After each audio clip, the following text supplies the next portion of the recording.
जी हमने देखा है कि अब कई साधकों को साधना में ब्रेक लेने के लिए कहते हैं। चंद दिन या चंद घंटे। तो इस ब्रेक की आवश्यकता क्या है? ब्रेक का मतलब विश्राम लेना। आप जी। विश्राम लेना कब चाहोगे?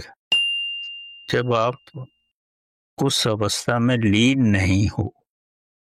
आप 3 घंटे पिक्चर हॉल में पिक्चर देखते हो तो विश्राम तो नहीं लेते ना।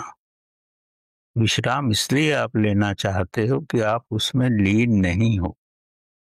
आप चाहते कुछ हो और करते कुछ हो, इसलिए वहां नहीं रहना चाहते। अगर आप साधना में पूर्ण रूप से लीन हो जाओ और आप ये समझो कि आपका ये अनुभव होना चाहिए कि मेरे अंदर अमृत बरस रहा है। जब तक ये अनुभव नहीं होगा तब तक आप उस पद्धति पे जाने का प्रयत्न नहीं कर रहे हो।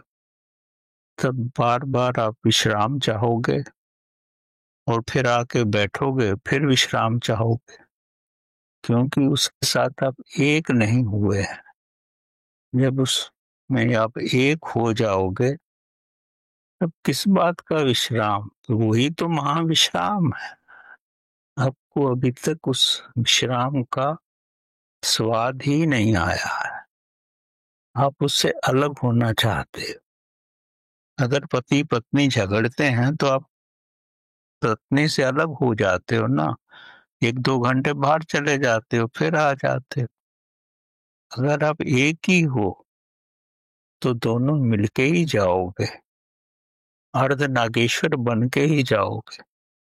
तो जब तक आपको साधना में आनंद नहीं आएगा तब तक आप विश्राम ही करते रहोगे और समय ही देखते रहोगे कि कब समय समाप्त हो और मैं अपने दूसरे कार्य में लगूं जो कि मेरे को करना है।